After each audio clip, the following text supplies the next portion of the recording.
હું બોરડરામ, બધાને મારા જય શ્રી કૃષ્ણ। આજે હું તમને ગુરુ પૂર્ણિમા વિશે થોડુંક કહીશ।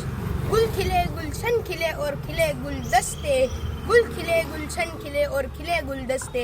आप सभी तो कुछ कहने से पहले मेरा दिल से नमस्कार। गुरु ब्रह्मा गुरु विष्णु गुरु देवो महेश्वरा, गुरु साक्षात परब्रह्म तस्मै श्री गुरुवे नमः। अर्थात गुरु ब्रह्मा છે, ગુરુ વિષ્ણુ છે, ગુરુ મહેશ્વર છે। અરે મિત્રો, ગુરુ સાક્ષાત બ્રહ્માનું સ્વરૂપ છે।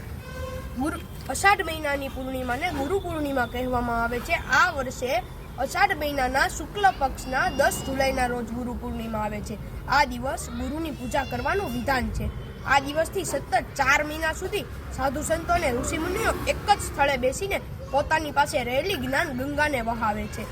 અને તેમનું કહેવું એવું છે કે આ સમયગાળો શ્રેષ્ઠ છે, કારણ કે આ સમયમાં વધુ ઠંડી પણ નથી પડતી, માટે અધ્યયન કરવાનો આ સૌથી શ્રેષ્ઠ સમયગાળો માનવામાં આવે છે। જેવી રીતે સૂર્યના તાપથી તપેલી ભૂમિમાં વર્ષાના જળથી શીતળતા અને પાક પેદા કરવાની શક્તિ મળે છે, તેવી જ રીતે ગુરુના ચરણોમાં ઉપસ્થિત સાધકોને શાંતિ, ભક્તિ, જ્ઞાન અને યોગ શક્તિ મેળવવાની શક્તિ મળે છે।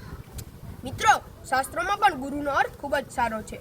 શાસ્ત્રોમાં ગુરુનો અર્થ અજ્ઞાત અને અંધકારને દૂર કરનાર, સરળ શબ્દોમાં કહું તો અંધકાર અને અજ્ઞાતને દૂર કરીને જ્ઞાનરૂપી પ્રકાશ તરફ લઈ જનાર એટલે જ ગુરુ।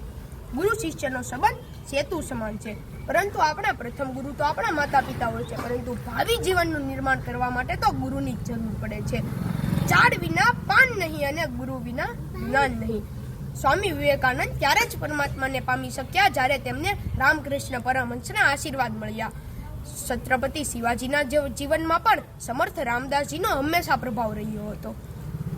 આપણને કોઈ એક વ્યક્તિ તે ગુરુ હોય તેવું જરૂરી નથી, પરંતુ આપણે બીજા વ્યક્તિ પાસેથી આપણને કંઈ પણ જાણવા કે શીખવા મળે ને, તે આપણા ગુરુ જ કહેવામાં આવે છે। અરે મિત્રો, આપણી આ પાવન ભૂમિ તો સ્વયંમાં જ એક ગુરુ છે, એટલે જ કહ્યું છે કે અલગ તાસીર છે અરે આ ભૂમિની, અરે મહાભારત વાવો ને તો ગીતાજી નીકળે છે। અંતે હું એટલું જ કહીશ કે દરેક ગુરુજનોના ચરણોમાં વંદન, અને આપણે સૌ પણ આપણા ગુરુના ચરણોમાં વંદન કરીએ। આભાર।